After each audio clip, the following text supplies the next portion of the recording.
Rain hit the motel window like a fistful of gravel. Not a soft spring rain.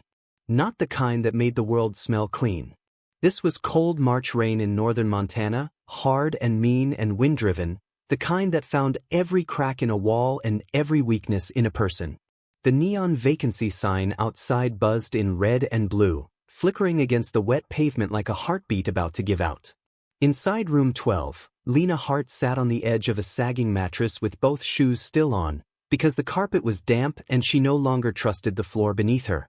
Her 7-year-old son, Noah, was asleep under a coat because the motel blanket smelled like bleach, smoke, and something older than either of them.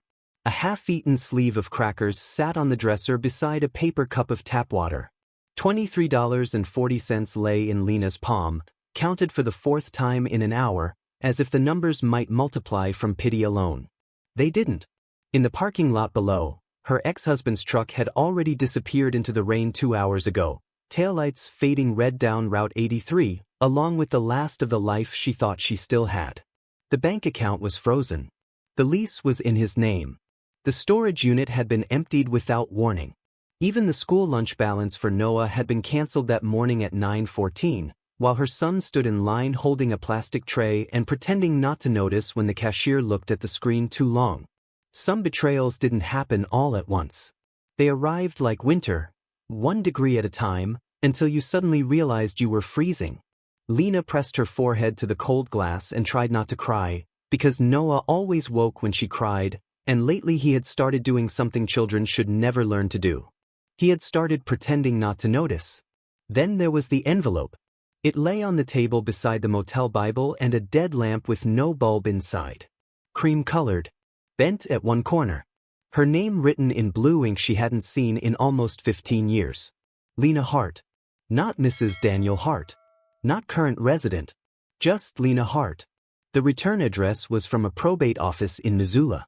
She had nearly thrown it away in the lobby downstairs, assuming it was another collection notice, another threat, another reminder that poor people never got mail unless someone wanted something from them. But when she tore it open with her thumbnail, a single sentence stopped her cold. You have been named sole beneficiary of the real property located at Black Pine Ridge, Parcel 14. Assessed transfer consideration, $50. $50. A log cabin, according to the paperwork. 1 structure. 2 acres. No mortgage. She stared at the page until the words blurred, because she knew only one person who had ever lived on Black Pine Ridge. Walter Green. The man her mother had forbidden her to speak about. The old family outcast. The drunk, according to some. The liar, according to others. The one relative everyone erased from stories because he lived alone, made enemies easily, and left town gossiping that he'd spent 40 years guarding something no one believed existed. Now he was dead. And somehow, impossibly, he had left everything to her. Outside, thunder rolled over the highway. Noah stirred and turned in his sleep, one hand still wrapped around the broken plastic dinosaur he'd carried since preschool. Lena looked back down at the papers. A cabin worth less than the filing fee. A dead man no one respected. A place so forgotten the county had assessed it at almost nothing. Worthless. That was what Daniel would call it if he knew. Worthless like the motel room. Worthless like the last name she almost wished she could give back. Worthless like an old cabin in the woods. But Walter had written one note by hand at the bottom of the final page. Don't let them sell it cheap. Look under what everyone else ignores. Lena read that sentence again. And then again. She didn't know it yet, but everything that had been taken from her was about to lead her straight to the one thing nobody else had the patience, the decency, or the courage to see.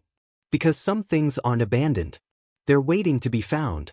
By sunrise, she and Noah would be driving toward a $50 cabin with 1 duffel bag, half a tank of gas, and no idea that something hidden in those rotting walls would force powerful people to smile, lie, threaten, and finally collapse under the weight of their own greed. Get ready, because what looked like the end of Lena Hart's life was only the door to the secret no one had managed to steal. If you've ever felt betrayed when you needed loyalty most, this story will feel personal. If you've ever been underestimated because you had too little money, too little power, or too few people standing beside you, stay with this. If you've ever had to start over while someone else laughed, this one is for you. And if life has ever handed you something that looked broken, cheap, or forgotten, only for you to discover there was still value hidden inside it, then you already know the truth this story is built on. What looks thrown away is sometimes only hidden. Lena had not always lived in motel rooms. 3 years earlier, she lived in a pale yellow rental on Birch Street in Kalispell, a narrow house with squeaky floorboards and a maple tree in front that turned gold every October. It wasn't much, but it was clean, warm, and full of the kind of ordinary noises that make a life feel steady. Washing machine hum, a child's cartoons from the living room, the click of a coffee maker at 5:40 every morning. She was 32 then, a nursing assistant at St. Anne's Family Clinic, where she worked 4 10-hour shifts a week and picked up weekends when somebody called out sick. She knew how to calm frightened children before shots. She knew which elderly patients liked 2 sugars and which ones were embarrassed to ask for help standing. She knew how to tie her dark hair back in 11 seconds flat and make a $5 grocery store bouquet look cheerful in the break room. She also knew exhaustion. Noah had been born early, by 5 weeks, in a February snowstorm that shut down 2 roads and delayed the pediatric team by 22 minutes. He spent 9 days in an incubator. Lena spent those 9 days learning the first rule of motherhood. Love makes fear permanent. It never leaves. It just changes shape. Daniel had been charming in the beginning. Everybody said so. He had a laugh that filled rooms, a square jaw, steady hands, and the sort of easy confidence people confuse with strength. He fixed diesel engines, wore flannel in winter, and always knew someone who could get a better deal on tires, siding, meat, or used tools. When Lena met him at 26, after a double shift and a flat tire in a grocery store parking lot, he knelt without being asked and changed it in the dark using a flashlight clamped between his teeth. That kind of thing matters when you're tired. Small rescues feel like destiny when you haven't had enough rest to notice the warning signs. Daniel liked telling people Lena was the smart one, the caring one, the one with a heart too soft for the world. At parties, he'd put his arm around her shoulder and say, "I handle engines. She handles people." Everybody smiled. What nobody noticed was how often handle became control. At first it was practical. He took over the bills because he said he was better with numbers. He wanted her paycheck deposited into the joint account because it was easier. He suggested she cut back on visiting her mother because gas was expensive and family drama wears you out. He liked knowing where she was. He liked approving purchases. He liked saying no in a tone so calm it almost sounded reasonable. The first time she realized something was wrong, Noah was 3 and had a fever of 102.4. Lena wanted to take him to urgent care. Daniel stood in the kitchen doorway, arms folded, and said, "You overreact to everything. It's a virus. Stop spending money because you're anxious." She took Noah anyway. It turned out to be pneumonia. Daniel apologized that night. Brought flowers from the grocery store. Kissed Noah's forehead. Told Lena he was under pressure at work. Said he didn't mean it like that. So she stayed. That's the thing about slow betrayals. They are built out of apologies. Months passed. Then years. Daniel got harsher when he drank, though he never called himself a drinker because he only drank beer at home and whiskey with friends and bourbon when he was angry, and a couple meant whatever amount he could still stand upright after. He never hit Lena. That was the sentence she used to protect the marriage in her own mind. He never hit me. But cruelty does not need a fist to bruise. It can live in silence. In mockery. In passwords changed without warning. In being told the groceries cost too much while a new rifle appears in the garage. In hearing your child ask in a tiny voice from the back seat, "Is Daddy mad because of me?" Lena started hiding $20 bills inside an old oatmeal tin above the fridge. She told herself it was for emergencies. Winter tires. A school field trip. Medicine. But the truth sat heavier than that in her chest. She was building an escape fund. Noah grew into a gentle, observant child with gray eyes and a quiet way of listening that made adults accidentally tell the truth around him. He loved birds, old maps, and asking questions at inconvenient moments. Why does Dad smile more around other people? Why do you say you're not tired when you are? Can we still be a family if people don't act like one? That last question nearly broke her. By the time Noah turned 7, Lena had learned how to live in fractions. A fraction of the truth. A fraction of money that was really hers. A fraction of peace. Daniel still worked, still joked with neighbors, still helped people tow snowmobiles out of ditches and grill burgers at church picnics. To the outside world, he was solid. Dependable. A man other men slapped on the back. Inside the house, he had become a weather system everyone monitored. When his boots hit the porch too hard, Lena knew dinner needed to be ready. When he opened cabinets louder than necessary, she knew the account was low or something at work had embarrassed him. When he got soft-spoken, that was sometimes worst of all, because softness from Daniel often meant calculation. But then, for one brief season, Lena thought things might actually change. It was late summer. August. Wildfire smoke had turned the sunsets copper-colored for 2 weeks straight. Daniel started talking about buying land someday. Getting out of town. Maybe fixing up a cabin and renting it to tourists. He said it like a dream he wanted to share. "You're good with people," he told her one night. "I'm good with repairs. We could build something." Lena let herself hope. Hope can be dangerous when you're hungry for it. She picked up extra shifts and put the overtime into savings. She started clipping recipes and browsing secondhand furniture online. She imagined Noah running somewhere open and green, free from the stale tension that clung to the house like dust in curtains. Then one afternoon in November, while restocking exam room supplies at the clinic, Lena got a text from an unfamiliar number. "You don't know me, but I think you should know Daniel has been seeing my sister for almost a year." There was a photo attached. Daniel, in a black jacket she had bought him for Christmas, standing outside a steakhouse in Whitefish with a blonde woman resting her head against his shoulder. The timestamp in the corner was from the previous weekend, Saturday, 8:47 p.m., the same Saturday Daniel told Lena he was working late on a transmission job in Columbia Falls. At 9:02, the room started spinning. At 9:07, she locked herself in the staff bathroom and threw up. At 9:19 she texted back, "Who is this?" By 9:26, the woman replied with more photographs, screenshots of messages, and one sentence that cracked the last support beam in Lena's heart. He told her he was leaving you after the holidays and that the house was already basically his. Basically his. Lena went home at 4:30 and waited until Noah was in his room coloring. Daniel came in at 5:11 carrying a paper bag of fast food and whistling. She put the photos on the kitchen table. For exactly 3 seconds, he said nothing. Then he laughed. Not nervously. Not in shock.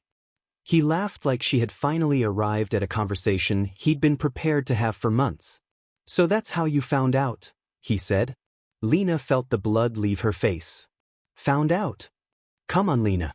Don't do the trembling thing. It's exhausting." The kitchen smelled like fries, grease, and wet denim. Outside, the porch light flickered. Inside, something old and female and deeply wounded rose up in Lena's chest. "How long?" she asked. Daniel shrugged. "Does it matter?" "Yes. 9 months. Maybe 10. She stared at him. "You used our money." "Our money?" He snorted. "You mean the account I pay most of? I worked for that money. And spent most of it worrying." Lena took a breath that felt like swallowing glass. "We have a son in the next room. We had a son in the next room yesterday too. Doesn't change the truth." "What truth?" He leaned against the counter, almost bored. "That this is over." The refrigerator hummed. Somewhere down the hall, Noah was singing softly to himself, unaware that his entire life was being broken apart 30 feet away. Lena lowered her voice. "Then leave." Daniel smiled. "No." "What?" "No. The lease is in my name. The truck is in my name. The joint account is being moved tomorrow. And before you start with the martyr routine, let me save you some time. I already talked to a lawyer." Lena actually stepped back. "You what?" "I've been planning this for months." That was the moment the room changed. Not when she learned he had another woman. Not even when he admitted it. It changed when she realized he had not betrayed her impulsively. He had organized it. Carefully. Quietly. Like a man packing valuables before a fire alarm goes off. But he made a mistake. He thought cruelty felt like power. He didn't understand what it revealed. Lena picked up the photos with shaking fingers. So all of it was a lie. He looked toward the hall to make sure Noah wasn't there. Then he stepped closer and dropped his voice. You were useful. There's a difference. The sentence landed like a slap. Lena's throat tightened. You don't get to speak to me like that. He straightened. Actually, I do. Because you have nowhere to go. And there it was. The real point of everything. Not love. Not honesty. Not freedom. Control. He didn't want to leave and begin again like an adult. He wanted Lena cornered. Grateful for scraps. Ashamed. Easy to dismiss. She looked at him for a long moment. Then something in her face must have changed, because his smugness flickered.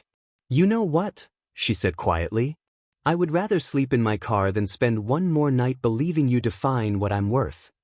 Daniel scoffed. You won't. She turned toward the hallway. Watch me. That night she packed 2 duffel bags, Noah's school backpack, his asthma inhaler, 3 changes of clothes, birth certificates, her nursing license, and the oatmeal tin from above the fridge. $360. That was all. Noah stood in the bedroom doorway in dinosaur pajamas, clutching his blanket. Are we going somewhere? Lena knelt and held his face in both hands. Yes, baby. Is Dad coming? No. He studied her with a seriousness far beyond 7. Are we safe? Lena's eyes filled instantly, but she smiled anyway. We're going to be. That's when everything changed. The first week after leaving was all motion and paperwork and humiliation. A women's shelter in Flathead County had no beds available. A legal aid office could give her an appointment in 3 weeks. The school district let Noah stay enrolled temporarily under the McKinney-Vento provision for homeless students, and Lena memorized those words because they sounded sterile enough to survive. Better than saying, my child is homeless because his father spent 10 months planning our collapse. She took days off work she couldn't afford, then lost hours she desperately needed. Daniel froze the account as promised. He canceled her phone from the family plan. He sent one child support payment of $80, then claimed income instability. His lawyer filed for joint custody with a tone so polished it made Lena sick. He was not trying to co-parent. He was trying to exhaust her. And then came the final insult. At the courthouse, after a temporary hearing that lasted 19 minutes and changed almost nothing, Daniel caught up to her near the vending machines. He wore a clean flannel, polished boots, and the expression of a man performing civility for an audience. You look tired, he said. Lena kept walking. You should take the settlement. She stopped. What settlement? The one my attorney emailed. You walk away from claims on equipment, vehicle use, and back wages, and I won't contest school placement. She turned slowly. You hid money. He smiled thinly. Prove it. Why are you doing this? Because dragging this out will ruin you faster than it ruins me. Noah stood 6 feet away beside a plastic chair, hugging his backpack, pretending to read a pamphlet about court services. Lena looked at Daniel and felt something colder than anger. Cleaner. You are teaching your son who you are. Daniel's smile vanished. Don't start. No, she said. I'm done starting. You can keep the truck. Keep the lies. Keep the woman who wants what's left. But one day Noah will ask what happened. And I won't have to invent anything. Daniel's jaw tightened. She thought she saw shame flicker in his eyes. But it wasn't shame. It was resentment that she could still stand upright. 2 hours later, in that rain-beaten motel room, Walter Green's letter found her. Walter had been her mother's uncle, though no one said his name much after Lena was 12. He had worked odd jobs, hunted, trapped, repaired fences, and once, according to family rumor, helped a local survey team find a lost boundary line in the mountains without using a compass. Some said he was brilliant. Others said he was unstable. Everyone agreed he was difficult. Lena remembered him differently. She remembered the smell of cedar and pipe tobacco on his jacket. The way he cut apples with a folding knife and gave her the bigger half every time.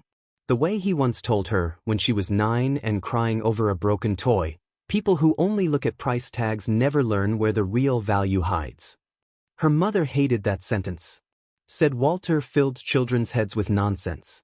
Said he had wasted his life on stories about old timber deeds, land fraud, and things buried in the bones of Montana. Said he drank too much and trusted no one. But Lena also remembered one summer afternoon on a porch swing, Walter leaning close and tapping the center of her forehead with one rough finger. "Listen," he had said. "If the whole world tells you something is worthless, don't agree too fast. Sometimes worthless just means nobody patient has looked at it yet." That memory returned now with almost physical force. Noah woke around 2:10 a.m. to thunder and found Lena still reading the inheritance papers. "Mom." "Hey, sweetheart." He rubbed his eyes. "Are you sick?" "No." "Then why are you awake?" She looked at the paperwork again. "Because I think we might have somewhere to go." Noah sat up beneath the coat. "Like a house." "Maybe not exactly a house." "A cabin?" She smiled despite herself. "Maybe." He was quiet for a moment. Then he asked the question only a child would ask first. "Does it have a door that locks?" Lena swallowed hard. "I hope so." By 7:25 that morning, they checked out of the motel. Snow had started falling, not full storm snow, but sharp white needles blowing sideways between dark pines. Lena bought $10 of gas, a package of generic bread, peanut butter, bananas, and one pair of thick socks for Noah from a discount rack because his toes had been cold all night. The cashier wished them a good morning with the blank smile of someone who had no idea how much weight a simple kindness could carry. Black Pine Ridge was 52 miles away. The county road turned from asphalt to gravel after mile marker 18, then from gravel to rutted dirt just beyond an old feed store with a rusted roof and no windows left. Pines closed in on both sides. Snow clung to the ditch grass. The sky hung low and iron gray. Cell service disappeared around the bend near a dry creek crossing. Noah counted deer tracks on the roadside to distract himself from the bumps. Lena gripped the steering wheel tighter with every mile. At 8:41 a.m., they reached the gate. It leaned open on one hinge, chained but not locked. A weather-eaten wooden sign still hung crooked beside it, letters almost erased, green. The driveway beyond was little more than two muddy tire tracks cutting uphill through the trees. Half a mile in, the cabin appeared between the trunks like something forgotten by time itself. One story. The logs had gone silver with age. One window was boarded. The porch sagged 2 inches on the left side. Snow had collected in the gutter where part of the roof line dipped. A hand pump stood out front beside a stone ring that might once have been a garden bed. There was no garage, just a collapsing shed leaning into a stand of fur. Lena stopped the car and did not move. This was the inheritance. This was the miracle. This was the joke, if the universe was still in that kind of mood. Noah whispered from the back seat, "It looks cold." "It probably is. Do we still go in?" Lena looked at the cabin. At the warped porch rail. At the smoke-stained chimney. At the place nobody in the family wanted. Then she looked at her son, whose cheeks were pink from the heater and whose backpack still held a school folder from a life now gone. "Yes," she said. "We still go in." The front door stuck halfway. Lena shouldered it open and a gust of old air hit them. Dust, wood rot, mouse droppings, ashes, and something faintly sweet underneath, like dried pine resin warmed years ago and trapped in the walls. The living room held a stone fireplace, a cracked leather chair, a narrow table, and shelves lined with jars, rusted lanterns, and boxes of screws. A quilt lay folded on a trunk beneath the window. The kitchen had a cast iron stove, chipped enamel sink, and 3 plates hanging crooked on nails. One bedroom. One attic ladder. One bathroom with a clawfoot tub stained by iron water. No electricity. No internet. No immediate neighbors. No certainty. But the roof, at least from inside, looked mostly intact. And the back room had a woodpile stacked neatly under cover, dry enough to burn. Noah walked slowly in a circle, taking it all in with solemn wonder. Did someone really live here? For a long time. Alone? I think so. He ran one finger across the table and looked at the dust. Do you think he was lonely? The question caught Lena off guard. Maybe. Noah nodded as if storing that away. Then he set his backpack down beside the trunk and said, "We can clean it." That small sentence nearly undid her. Children do not ask whether a place is good enough when adults have failed them. They ask how to help carry it. By noon, Lena had found the fuse box, dead. The plumbing, barely working. The well pump, manual but functional. The chimney, usable after clearing ash. The pantry, empty except for salt, a sack of flour stiff with age, and 2 cans so rusted she wouldn't risk opening them. Practical math began immediately. She had $41 left after gas and food. The nearest hardware store was 26 miles back toward town. The clinic was too far for daily commuting unless she found a way to stay closer during shifts. And she still had to appear in court in 9 days. But then, as if hardship had been waiting just beyond the door, the first complication came. At 1:17 p.m., a white county truck rolled up the drive. Lena stepped onto the porch, heart racing. A broad man in a canvas jacket climbed out, clipboard in hand. "Afternoon," he called. "Can I help you?" He looked past her at the cabin. "You Lena Hart?" "Yes." He checked the clipboard. Code inspection follow-up. Property's been flagged for deferred maintenance and unpaid land use assessment notices from the previous owner. Didn't expect anyone here. Lena's stomach dropped. Unpaid what? County notices. Minor now. Could become a lien if not addressed. How much? He flipped a page. Current delinquent fees and penalties total $1,384. For a second, the world blurred around the edges. She had $41.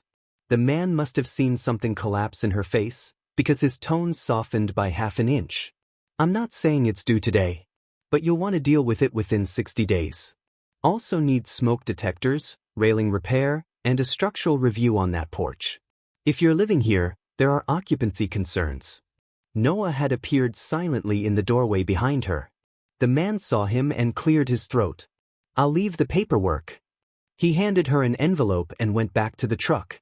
At the bottom of the steps, he paused and looked over his shoulder. "Miss Hart?" "Yes. This road gets ugly after dark when the temperature drops. You might want to bring in enough wood before sunset." Then he drove away, leaving the cabin quiet again. Lena stood there with the envelope in numb fingers. A gift wrapped in penalties. A shelter already slipping toward debt.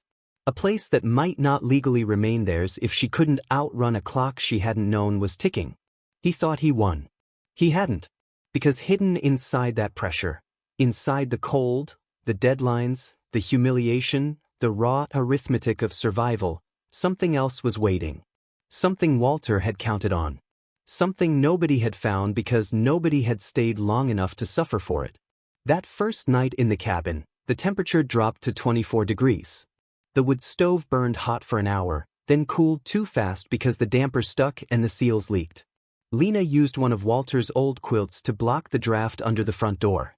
She pushed the trunk against the window with the cracked frame. She fed Noah peanut butter sandwiches by lantern light and acted as though eating on upside-down soup bowls because the table wobbled was part of an adventure. "Pioneer dinner," she said. Noah smiled because he wanted to help the lie. Later, when he fell asleep in the only real bed under 2 blankets and his coat, Lena sat in the leather chair by the dying fire with the county notice in her lap and finally allowed herself to break. Not graceful tears. Not cinematic sorrow. A full-body collapse of breath and sound, muffled into both hands so Noah wouldn't hear. Her shoulders shook so hard the chair creaked beneath her. Snot. Hiccuping. The kind of crying that came not from one event, but from too many at once. Betrayal, fear, court dates, money, cold, motherhood, exhaustion, humiliation, and the unbearable pressure of being the only adult in the room forever. She cried for the woman who had worked double shifts and still asked permission to buy winter boots. She cried for the child at the school cafeteria. She cried because she had inherited shelter and a new threat in the same envelope. And she cried because, beneath all of it, some part of her still feared Daniel had been right. Nowhere to go. Worthless. Too weak to survive without him. The fire popped once, sending a brief shower of sparks up the chimney. Lena wiped her face, stood up, added another log, and whispered into the room as if answering a voice that wasn't there. No. Just that. Because grief makes room for decisions if you let it. By morning, survival had become a schedule. 5:30 a.m. wake before Noah. Start fire. Melt ice from the wash basin if needed. 6 a.m. pump water. Heat oats if there were oats. Bread if there was bread. 7 a.m. drive Noah to the church run day program in town on days Lena could pick up clinic shifts. 8:15 a.m. call legal aid during breaks. Call county. Call utility co-op. Call the school liaison. 12:30 p.m. skip lunch or eat half a banana. 5 p.m. buy only what fit into exact cash envelopes. Groceries, gas, medicine. 7 p.m. return to the cabin before the road iced over. 9 p.m. patch. Sweep. Stack wood. Read notices. Don't panic. She sold her wedding ring for $180 at a pawn shop near the highway.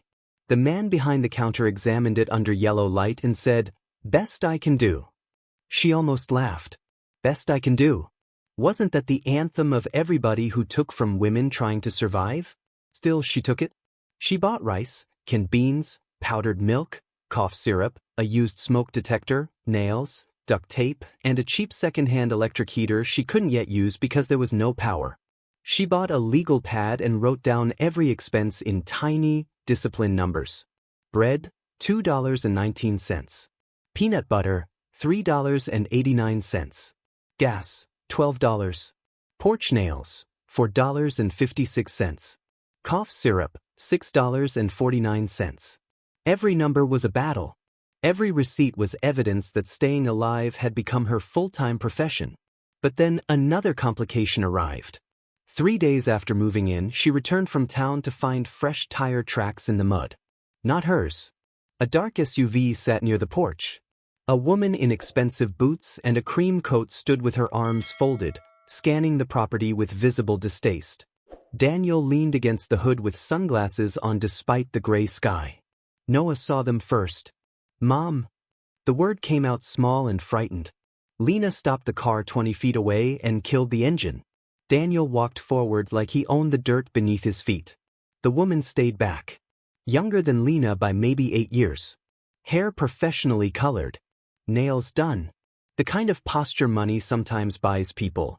The belief that the world rearranges itself when they arrive. "Thought we'd come see the famous estate," Daniel said. Lena got out slowly. "Leave." The woman laughed under her breath. "This is it." Lena ignored her. "You are trespassing." Daniel spread his hands. "Relax. We were nearby. You were 30 miles from the highway." He smiled. "So maybe I was curious." Noah stayed in the passenger seat, perfectly still. Lena stepped between Daniel and the car. "You don't come here." He glanced at the cabin. "You're actually living in this place?" "Yes." "With him?" He nodded toward Noah. "That's not going to look great in court." Cold anger moved through Lena like steel being drawn slowly from a sheath. "You want to talk about court?" The woman rolled her eyes. "Daniel, can we go? This place smells like mold from outside." Lena turned to her for the first time. "And you are." The woman tilted her chin. "Someone who knows when to leave a failing situation." Lena held her gaze. "Then you should get back in the car." For one beat, neither moved.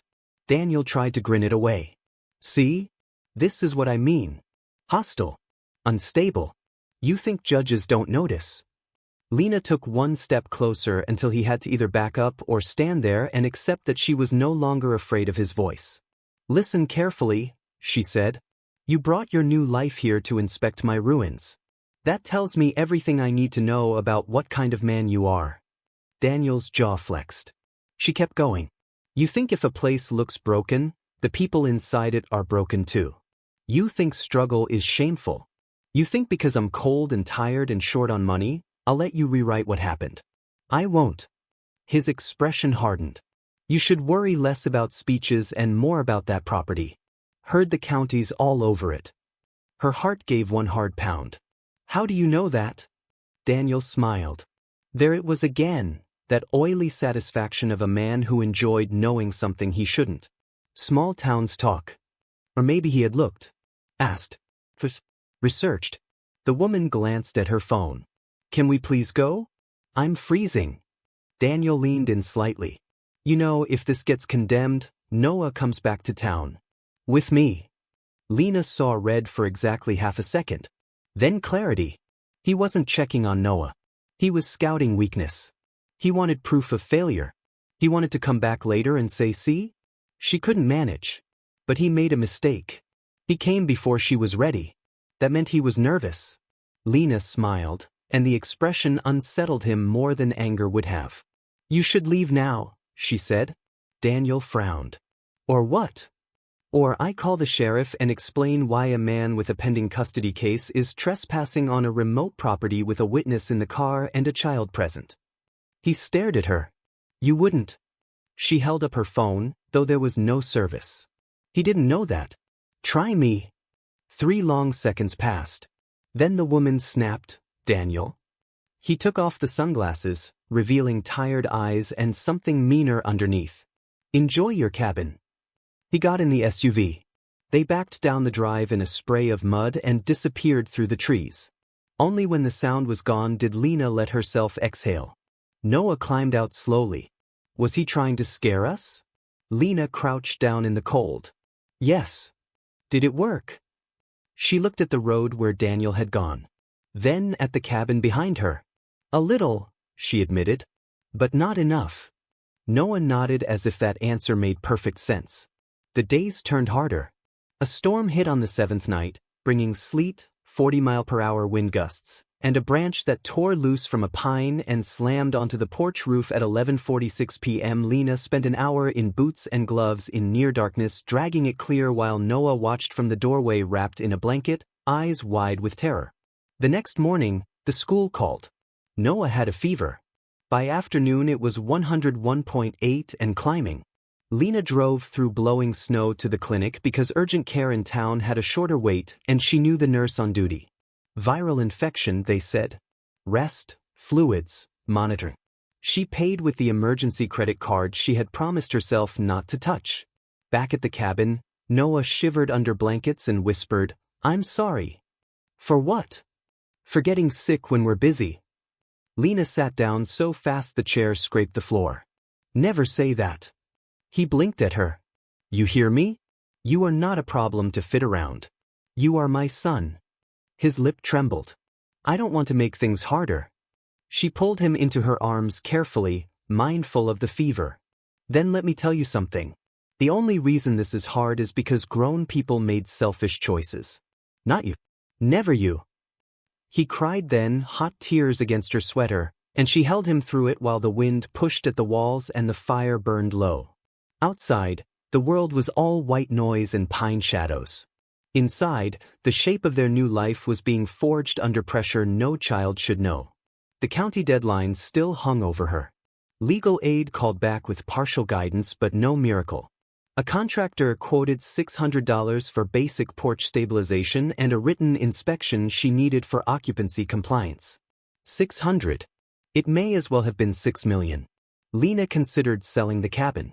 The thought came late one night while balancing the legal pad on her knee and adding columns until numbers blurred. If she sold quickly, even cheap, maybe she could pay off fees, get a small apartment, keep Noah near school, survive the custody battle. Then she remembered Walter's note. Don't let them sell it cheap. Look under what everyone else ignores. The sentence would not leave her alone. What was hidden there? Why had he written it to her, specifically? And why, if the cabin was truly worthless, had Daniel suddenly developed such interest in it? The next morning, Lena began searching. Not dramatically. Not with music swelling and instant clues. The way real people search when they are desperate and unsure whether they are following wisdom or grief. She opened drawers. Checked jars. Shook books.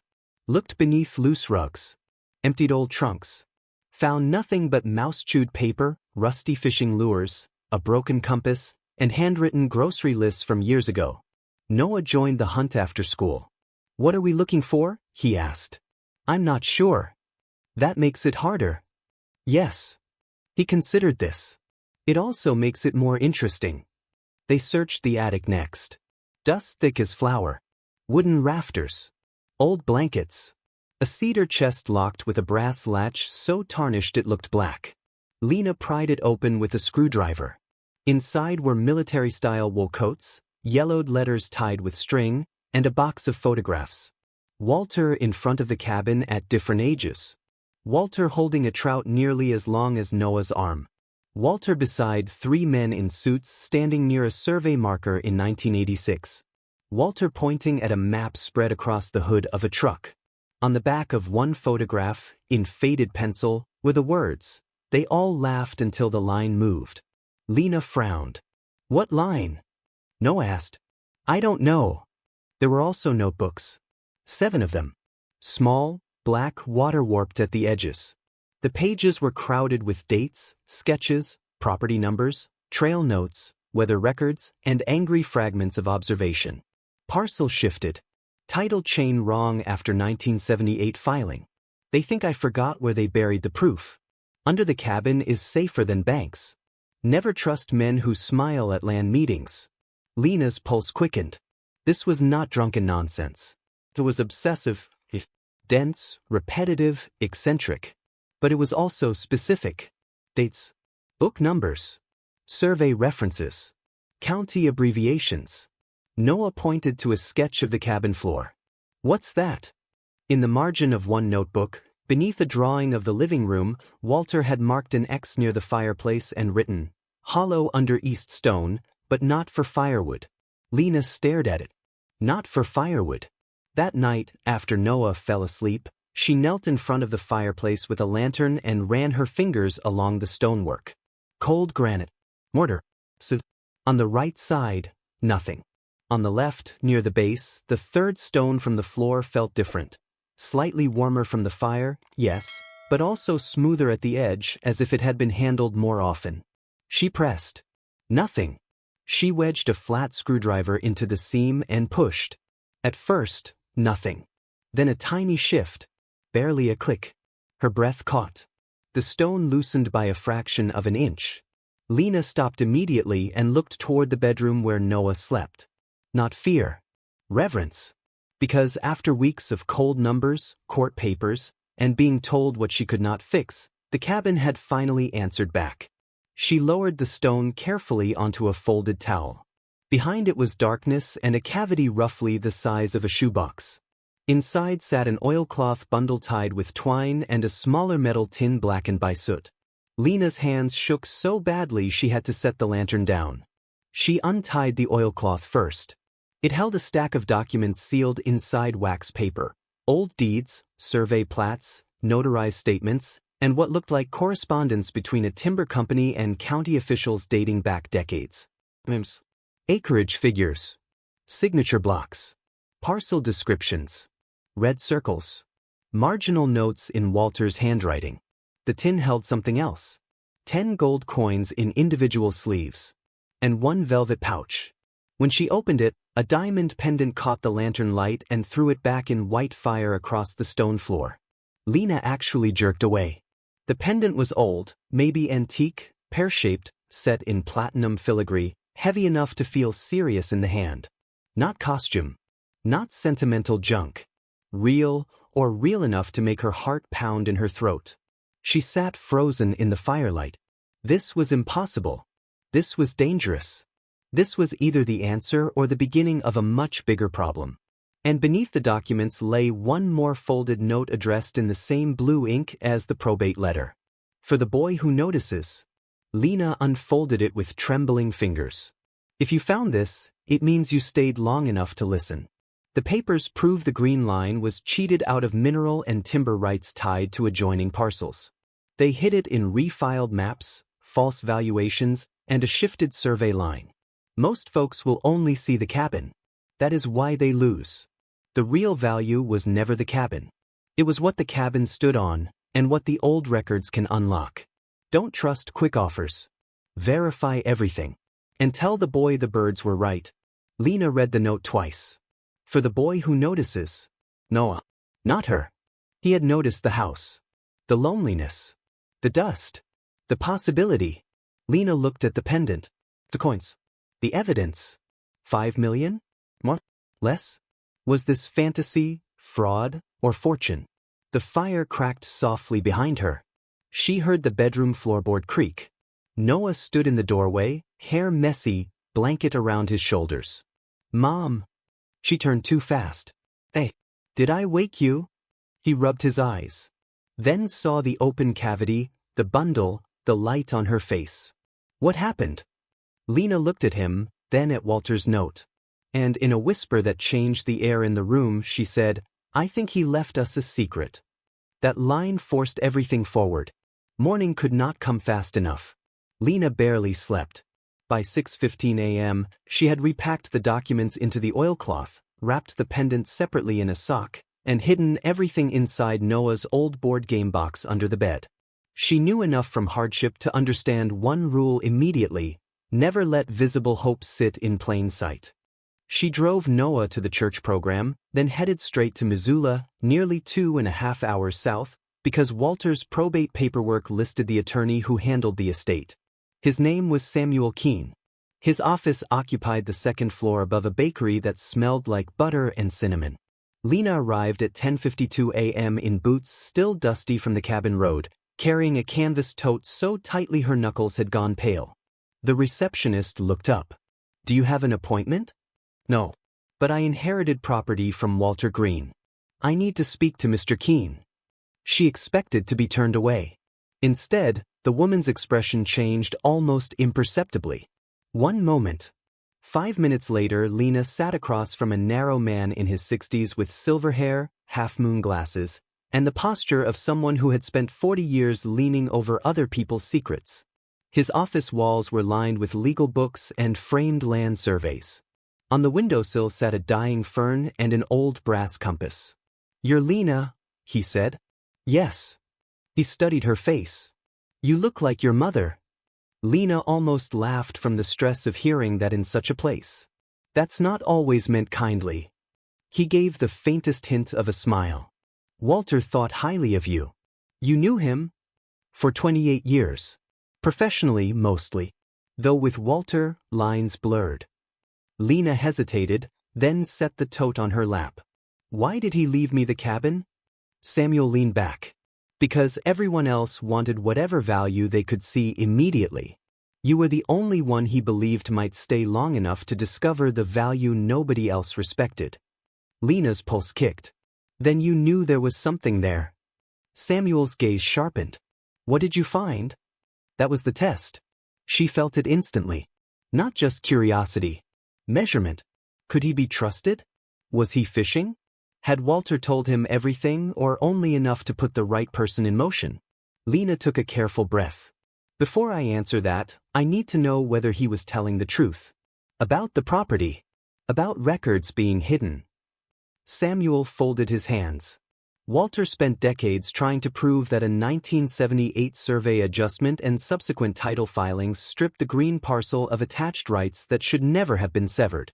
Timber first, then possible mineral interests after a neighboring exploratory survey in the early 90s. Everyone dismissed him because he had no money, no polished presentation, and no patience for politics. Was he right? Samuel looked at her for a long moment. Possibly, he said. But possible and provable are different words in law. Lena opened the tote. She laid the wax-wrapped documents on his desk. Then, after a beat, the velvet pouch. The lawyer's face did not change immediately, but his eyes did. He reached for the top document with extreme care. For the next 20 minutes, the only sounds in the office were paper sliding, pages turning, distant traffic below, and Lena's own heartbeat thudding in her ears. Samuel read, stood, pulled a magnifying lamp closer, read again, then unlocked a side cabinet and retrieved a county plat book from 1981. He compared signatures. Parcel numbers. Boundary marks. Then he stopped on one notarized affidavit and exhaled slowly through his nose. What? Lena said. He did not answer at once. He just kept reading. Mr. Keene. He took off his glasses and looked at her with a kind of astonishment he was too professional to dramatize. If these are authentic, he said, Walter may have preserved the only surviving documentation linking the original green boundary line to rights transferred under false assumptions 47 years ago. Lena sat perfectly still. What does that mean? It means, he said carefully, that the cabin may be the least valuable thing in your possession. The room seemed to tilt. He continued, now more briskly. I need high-resolution scans. I need a title historian, a gem appraiser, and a mineral rights attorney.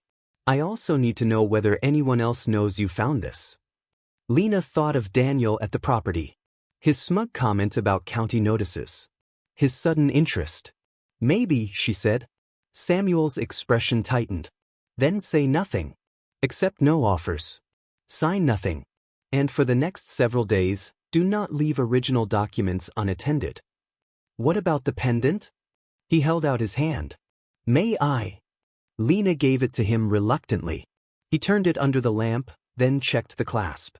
Inscription inside. He smiled faintly. Well, Walter, you difficult old fox. What? This may be traceable. Antique mining families often passed jewelry through estates when liquid assets got tangled in claims. He looked back at her. If the stones test genuine and provenance connects, it's valuable on its own. But the documents are the real earthquake. The phrase hung in the room. Real earthquake. Lena felt dizzy. How much are we talking about? Samuel did not guess wildly. That alone made her trust him more. Too early to say. But if the rights were improperly stripped and later exploited or left dormant against the record they should have reflected, several million is plausible. 5, perhaps more, depending on recoverable value and settlement posture. 5 million. There was. Not rumor. Not fantasy. A number spoken by a man whose office smelled like dust, ink, and caution. But then came the next twist. Samuel opened Walter's probate file and removed a sealed envelope Lena had never seen. On the front were the words, "Only if she finds it." He handed it to her. Inside was a shorter note. Lena, if you're reading this, you did what stronger-looking people could not. You stayed. There are men who will suddenly remember my name if the records surface. They will say they want to help. They will say I was confused. They will say you misunderstood. Do not believe the ones who arrive smiling. They ignored me when I was poor because they thought poverty meant madness. It does not. It only makes truth less convenient for powerful people. If the proof holds, use it for the boy first. And remember, some things aren't abandoned. They're waiting to be found. Lena lowered the paper slowly. Her hands had stopped shaking. Not because the fear was gone. Because the truth had entered the room. Samuel arranged the documents into neat piles. I'm going to make calls today. Quiet ones. We proceed carefully. Verification first. Then notice. Then protection. Lena nodded, then suddenly remembered the county lien, the porch, the heating issues, the credit card bill, the clinic, Noah. My son and I are living there, she said. And we're not in a good position. Samuel looked at her over his glasses. How not good? She held his gaze for 2 seconds before deciding there was no dignity left in pretending. We were in a motel 6 days ago. He absorbed that without pitying her. Understood, he said. Then first, I'll advance emergency filing and document preservation costs against the estate claim. Second, I know a contractor who owes me a favor and works fast. Third, until this is locked down legally, you tell no one the scale of what may be there. Not even family? He almost smiled. Especially not family. Verification moved quickly once real evidence was in trained hands. A gemologist in Missoula confirmed the pendant contained an old-cut diamond just over 5 carats with exceptional clarity, likely early 20th century, mounted in platinum. Estimated auction value, between $340,000 and $420,000, depending on provenance. The coins were genuine gold pieces, collector value, not just melt. A title historian found irregularities within 48 hours. A shifted survey line. Conflicting ledger references. A tax reclassification that appeared to detach rights in ways unsupported by the original filing chain. By the following Tuesday, A mineral rights attorney from Helena called Samuel during Lena's meeting and used the phrase, substantial claim exposure, so calmly it sounded almost absurd. Too good to be true? That fear lingered until the county archive produced the final confirmation. An original survey map, misindexed decades earlier, matched Walter's notes exactly. The line had moved. Not by accident. The corrected boundary tied the green parcel to rights later leveraged in adjacent development negotiations and exploratory valuations. Walter had not been ranting. He had been right. All those years. All that ridicule. All that loneliness. He had died in a cheap cabin with the truth hidden in stone, while polished men in clean offices dismissed him because it was easier than admitting a poor old man had outlasted their paperwork. And now that truth belonged to Lena. The confirmation came at 3:18 p.m. on a Wednesday while she was in the clinic parking lot eating crackers from her glove compartment. Samuel's voice was steady, but underneath it she could hear triumph. "It's real," he said. Lena closed her eyes. "How real?" "Real enough that I want you off ordinary phone lines as soon as possible. Real enough that two parties will likely try to contact you within days if records requests ripple the wrong direction. Real enough that your estimate is no longer survival." She gripped the steering wheel. "What is it now?" With a pendant, coins, likely settlement posture, and rights valuation exposure, conservatively, $5 million is on the table. Lena didn't cry this time. She laughed once, a stunned, disbelieving sound that broke halfway into a sob. $5 million. From a $50 cabin. From a dead man everyone called crazy. From a place Daniel sneered at in expensive boots. Samuel kept talking. "Listen carefully. There's one more thing." Lena straightened. "What?" "Someone has already tried to access old county copies under your parcel number this morning." Her skin went cold. "Who?" "I don't know yet. But Walter was right. The smiling men are waking up." Justice did not arrive all at once. First came the offers. A local land consultant left a cheerful voicemail saying he represented interested buyers who would love to help Lena convert a difficult property into immediate cash. A second caller suggested the documentation Walter preserved might be historically interesting but legally uncertain, and offered a fast private transaction on the cabin before costly disputes tied it up. Then Daniel texted. He hadn't texted in 9 days. The message read, "Heard you found papers. Don't do anything foolish. We should talk." Lena stared at the screen until the letters seemed to pulse. So that was it. He knew enough to circle back. Not enough to understand. Just enough to smell money. She did not reply. An hour later he called. She let it ring. Then another message. "I was trying to protect you from getting manipulated." She almost admired the speed of his reinvention. Cruelty, when threatened, often tries on the costume of concern. Samuel instructed her to document everything. Save messages. Do not engage directly. He filed preservation notices and began preparing a formal claim supported by the verified chain irregularities. 2 days later, Daniel showed up in town outside Noah's school pickup. This time he came alone. He wore apology like a jacket he hoped still fit. "Lena, wait." She kept Noah close and continued walking toward the car. "Please. I'm serious." She stopped only because Noah was there and she would not create a chase. Daniel lowered his voice. "I know things have been bad." "No," she said. "Things have been clear." He flinched, then recovered. "I heard maybe that old cabin has some history tied to it." "From who?" "That doesn't matter." "It matters to me." He took a breath. "I'm trying to tell you people will come after you if there's money involved." Lena looked at him and almost marveled at the audacity. "You mean the way you did?" His jaw tightened. "I'm still Noah's father."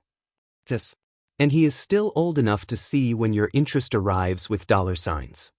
Noah stood beside her, silent, listening. Daniel glanced at him and shifted tactics. "Buddy, tell your mom I just want us all to be smart." Noah looked up at his father with that same gray, observant gaze that had always unsettled adults who preferred children simple. Then he said quietly, "You only come when something is wrong or valuable." Daniel went still. Lena did too. The sentence was surgical. Simple. Final. Daniel laughed awkwardly. That's not fair. Noah didn't answer. He just opened the car door and climbed in. Somewhere in that moment, custody stopped being Daniel's leverage and became his exposure. Because children do not always speak often. But when they do, the truth tends to come out unclothed. The real consequence landed a week later during a court review hearing. By then, Samuel had coordinated with Lena's legal aid attorney, who now had a far clearer picture of Daniel's finances than Daniel expected. Records surfaced. Irregular transfers. Personal expenditures during the marriage he had not disclosed. A pattern of account manipulation. Text messages. The timing of the frozen funds. Then his little visit to the cabin, his school confrontation, and his attempts to interfere once he suspected value, all documented. Daniel entered the courtroom confident. He left pale. The judge, a woman with silver braids and a habit of removing her glasses when annoyed, reviewed the submission for several long minutes before looking up. Mr. Hart, is it your testimony that your concern regarding the child's living conditions is entirely independent of any financial developments tied to Ms. Hart's inherited property? Daniel shifted. Yes, Your Honor. The judge lifted one exhibit. Then perhaps you can explain this text sent at 6:14 a.m. to a third party, quote, "If she found what I think she found, I'm not getting cut out after all I put in." She did not vanish into some glittering new city and try to erase the woman who counted coins in a motel room. Instead, she paid every debt. Every single one. The credit card. The county liens. The legal bills not covered by recovery structure. The borrowed gas money from a coworker she had been too ashamed to mention before. She set aside a trust for Noah's education with rules written plainly enough that no future charm, manipulation, or pressure could touch it. She bought the cabin's adjoining acreage when it came up legally clean, preserving the land Walter had spent his life trying to defend. Then she did something nobody expected. She turned part of the restored property into a recovery retreat for women and children in housing crisis. Not a grand charity spectacle, not a photo op operation, but a quiet, practical place with warmth, temporary beds, legal referral support, and a pantry that never sent a child away hungry over paperwork. She named it Black Pine House. On the entrance wall, framed beneath Walter's photograph, were the words, "Some things aren't abandoned. They're waiting to be found." People cried when they read it, because they knew it wasn't only about cabins. It was about people. Lena kept working at the clinic for another year, part-time, while Black Pine House found its rhythm. She wanted to leave on her own terms, not because money had lifted her out of usefulness. She hired smart people. Listened more than she spoke. Funded local legal aid quietly. Paid for school meal debts anonymously in 3 districts because she never forgot the cafeteria line. Noah changed too, though not in flashy ways. He grew taller. Safer. Louder in the healthy sense. He started sleeping through storms. He built birdhouses with a retired carpenter from town and lined them along the tree edge near the old shed Walter never fixed. He learned maps, geology, and old county history with the intensity of a child who once discovered that paper could change destiny.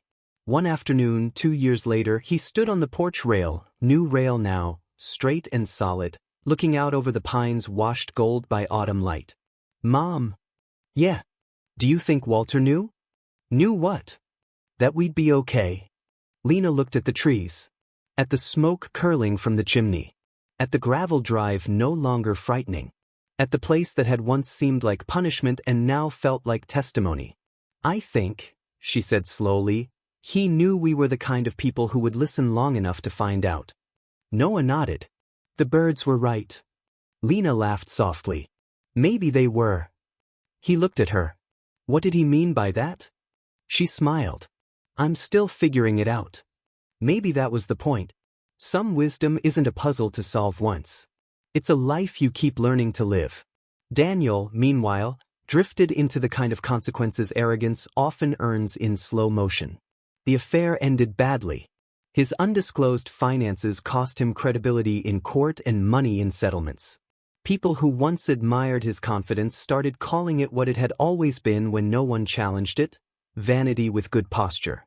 He remained Noah's father, because life is rarely clean enough for complete erasure, but he no longer controlled the temperature of anyone else's home. That was justice too. Not destruction. Boundary. Lena never taught Noah to hate him. She taught him to notice patterns, to believe actions before speeches, to leave rooms where respect had gone missing, to never confuse being needed with being cherished, and above all, to remember that value is not decided by the loudest voice in the room. Sometimes it sleeps beneath soot and stone while better-dressed people walk right past it. Sometimes it looks like a cold child in a cafeteria line and a mother counting coins in a motel room. Sometimes it looks like an old cabin no one wanted. And sometimes, if you stay, if you endure the storm, if you keep listening when other people mock the silence, it opens. Not just into money, into meaning. Years later, when journalists tried to tell the story, they focused on the number. 5 million. The hidden rights. The diamond pendant. The dramatic inheritance. Those details made headlines because headlines like spectacle. But the real story was never the amount. It was the sequence. Betrayal. Rock bottom. Struggle. Hidden twist. Verification. Justice. Transformation. A woman discarded by the person who swore to protect her. A child learning too early how adults fail. A dead man dismissed as unstable because he was poor and stubborn and inconveniently correct. And then truth, waiting in stone. That is why this story matters. Because we live in a world that often trusts polish over character, appearance over patience, confidence over conscience. We are taught to hurry, to sell, to settle, to abandon what doesn't shine fast enough. But not everything valuable arrives looking valuable. Not every rescue comes in the form you wanted. Not every ending announces itself as a beginning. Lena learned that in the cold. She learned it with splinters in her palms and county notices on her table. She learned it when Noah asked if the cabin had a door that locked. She learned it when the fireplace opened. She learned it when trained experts confirmed what a lonely old man had written down by hand and hidden from greed. And she learned it again each time a woman arrived at Black Pine House carrying too much fear and not enough money, convinced her life had been thrown away. Lena would walk her inside, make tea, show her the warm kitchen, and say the words she wished someone had said to her sooner. This is not the end. This is where we look closer. What looks thrown away is sometimes only hidden. That line hung above the pantry too. Children read it while choosing cereal. Mothers read it while filling out forms with shaking hands. Volunteers read it when stacking blankets fresh from the dryer. And some of them cried because deep down, nearly everyone has known what it feels like to be misjudged at their worst moment. To be valued only by the surface. To be priced like a cabin no one wants. But people are not assessed at market value. Not really. Their worth is not reduced by betrayal, or eviction, or hunger, or grief, or the ugly temporary math of surviving a season someone else created. That was the moral center Walter protected in his own crooked way. It wasn't just land. It wasn't just money. It was proof that truth can survive ridicule, that patience can outlive manipulation, and that those who endure with integrity often inherit more than what was stolen. They inherit perspective. Purpose. A different kind of wealth. On the anniversary of finding the hidden compartment, Lena and Noah built a small stone marker near the old pine behind the cabin. Nothing elaborate. Just Walter's name, the years of his life, and one line beneath. He saw value where others saw ruin. Noah placed a feather there the first year. A blue jay feather. Because of the birds, he said. Lena didn't ask for more explanation. Some things are better honored than solved. On winter nights, when snow pressed white against the windows and Black Pine House glowed warm in the dark, Lena still sometimes remembered that motel room. The wet carpet. The flickering sign. The $23.40 in her palm. The feeling that the world had narrowed to almost nothing. She did not remember it to suffer again. She remembered it because memory is part of gratitude when survival has once been uncertain. She would stand at the window and watch the pines bow under snow and think of all the women still sitting in their own room 12 somewhere, counting money that isn't enough, believing what cruel people told them about their options. Now she had the power to change that for some of them. That was better than revenge. That was transformation. And if you listen closely, maybe that is the real reason this story holds people until the end. Not because of the inheritance. Not even because of the twist. But because we all want to believe that what has been overlooked can still be redeemed. That what was mocked can still be vindicated. That what was nearly lost can still be found. And sometimes, against all expectation, it can. Sometimes the worthless thing is the map. Sometimes the rejected place is the doorway. Sometimes the child who notices becomes the reason a family heals. Sometimes the cabin is only the shell protecting the truth. And sometimes the life that looks broken from the road turns out to be the one with treasure hidden in the walls. So if this story stayed with you, type one word in the comments: found. Send this to someone who feels like life has discarded them, so they remember that some things aren't abandoned, they're waiting to be found. And wherever you are in your own beginning again season, hold on to this. What looks thrown away is sometimes only hidden.